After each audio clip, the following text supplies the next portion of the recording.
এর মাঝখানে আমাকে মশা তুলে নিয়ে যাচ্ছে একেবারে। খুব রিল্যাক্সে ঘুমানোর চেষ্টা করছে, কিন্তু মশার জন্য পারছে না। শুধু একটু মাত্র বাইরে গিয়েছি, দেখেন ঘামের কি অবস্থা। বাইরে প্রচুর।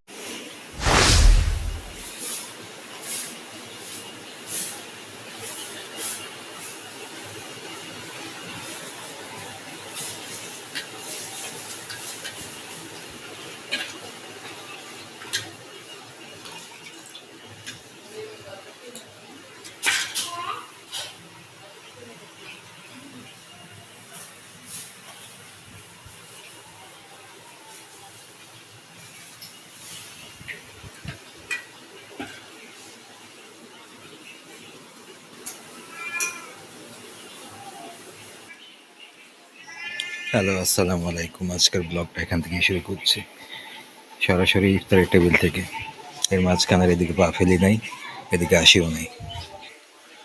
আজানের খুব বেশি সময় বাকি নেই, কিছুক্ষণ পরে আজান দিবে। আমি এই টাইমটাতে এই টেবিলে আসি নর্মালি, তাছাড়া এদিকে খুব একটা আসি না, আসা হয়ও না, ইচ্ছা করেই আসি না। আজান দেওয়ার কয়েক মিনিট বাকি আছে, এই টাইমে আসলাম। এখন ওরা প্রসেস চলছে। ইফতারি তো সব কিছু কেনাই, বাইরে থেকে আব্বু নিয়ে এসেছে, বেল এনেছে, বেলের শরবত করা হয়েছে, ইফতারি কিনে এনেছে। এখন আর কিছু করার মতো নাই। উনি রান্নাঘর আটকে রেখে কি করছে আল্লাহ জানে, জানি না।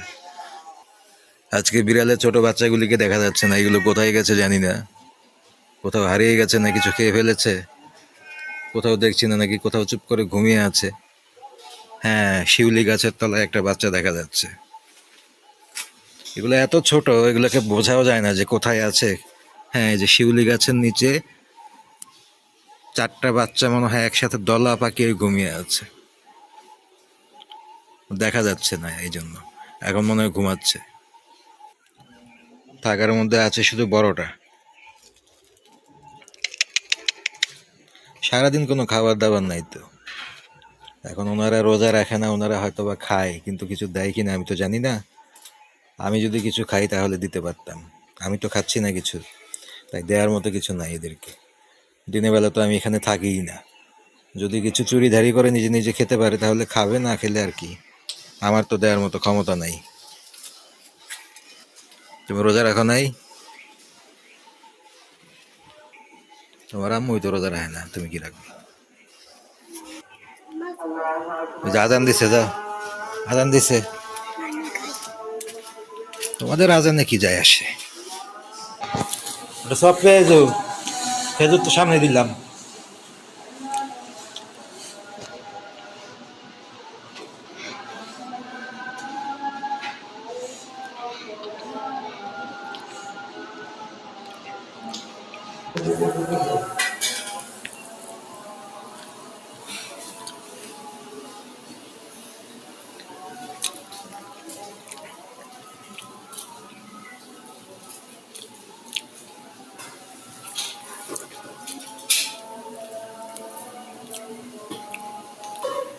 মোটর সারা নাকি?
চা বানাচ্ছি ঘরের ভেতরে আব্বুর জন্য আর আমার জন্য চা।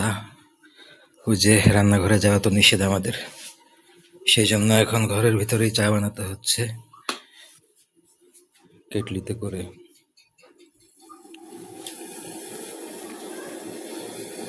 ইফতারি মাত্র শেষ করলাম, আব্বু গেছে নামাজ পড়তে, এই ফাঁকে আমি চাটা বানিয়ে সব কিছু রেডি করে রাখছি। নামাজ পড়ার সঙ্গে সঙ্গে আর কি চাটা দিতে হবে। আমরা আগে সন্ধ্যার সময় যে চাটা খাই সেটাই বানাচ্ছি এখন আর কি। আগে রান্নাঘরে চুলায় বানাতে পারতাম, এখন যেহেতু পলিটিক্সের কারণে তার বড় ছেলে চুলা বানা বন্ধ করে দিয়েছে, এখন আর কি এটাও করতে হচ্ছে কেটলির মধ্যে। কেটলিটা আব্বু কিনেছে আর কি আলাদা করে চা খাওয়ার জন্য। ওই 3-4 মাস তার বড় ছেলে তাকে চা খেতে দেয় নাই, সেই জন্য আব্বু বাধ্য হয়ে কেটলি কিনে ফেলেছে। একটু বাইরে গিয়েছিলাম, বাইরে থেকে আসার পরে দেখি বিড়ালের বাচ্চা সবগুলো গেট বন্ধ করে দাঁড়িয়ে আছে সামনে। এটা বসে আছে সামনে, আর বাকিগুলা এই যে বাইরে দাঁড়িয়ে আছে খেলা করছে। রাত বাজে 8টার বেশি। খুব রিল্যাক্সে ঘুমানোর চেষ্টা করছে কিন্তু মশার জন্য পারছে না। আগে আমার সবগুলো বিড়াল ওর সাথে খেলা করতো, আমার মতো করেই মিশতো, কিন্তু আজকাল ওকে আমার বিড়ালগুলো খুব ভয় পায়, কারণ এই বাচ্চাটাকে নষ্ট করে ফেলেছে ওর মা। ওর মার বুদ্ধিতে ও এই বিড়ালগুলোকে এখন মারে। আগে ও এগুলো করতো না, এখন ওর মা ওকে শিখিয়ে দেয় যেন আমার বিড়ালকে ইচ্ছা করে মারে, বেশি করে মারে, লাঠি দিয়ে মারে, বাঁশ দিয়ে মারে, এমনকি এটাও শিখিয়ে দেয় পারলে হাতের বটি থাকলে বটি দিয়ে কোপ দেয়। এ ধরনের কথা বলে ওই মহিলা। বাইরে থেকে ফিরে ওদের সাথে একটু বসলাম, ওদের খেলা দেখছি, তারপরে একটু বাতাস টাতাস খেয়ে তারপরে ঘরে ঢুকবো। গরম পড়ে গেছে, শুধু একটু মাত্র বাইরে গিয়েছি, দেখেন ঘামের কি অবস্থা। বাইরে প্রচুর গরম, আর আমার পার্সোনাল গরম একটু বেশি, সবার চাইতে আমার গরম একটু বেশি থাকে সব সময়, এটা মোটামুটি অভ্যস্ত।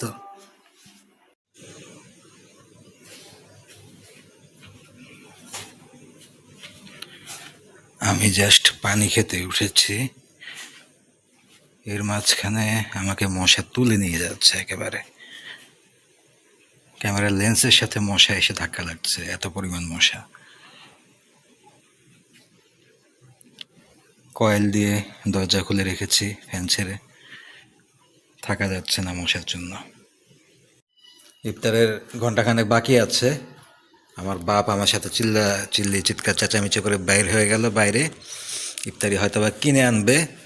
ওই যে আমি কিছু কথা বলছি, প্রতিবাদ করছি, সত্যি কথা বলছি, তো এটা টর্চার এখন আমার উপর করা হবে। ওই যে নিয়ে আসবে, উনি ইফতার নিয়ে এসে আমাকে বলবে এগুলো বানাইতে, আমি আবার মেয়েদের মতো প্লাজো পরে, পায়জামা পরে, ওড়না পরে, তারপরে আবার তার জন্য আবার ইফতার বানাতে হবে আমাকে।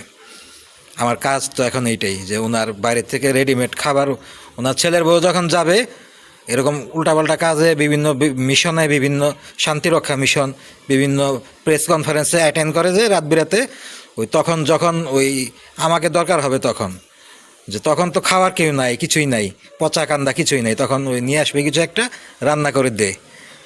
আর তার ছেলের বউ তো বাড়িতে ঢুকেই প্রথমেই বলছে যে তুষার তুই কীভাবে বিয়ে করিস এটা আমি দেখবো, এই যে বিড়ালগুলা, এই বিড়ালের সাথে তুই সংসার করবি।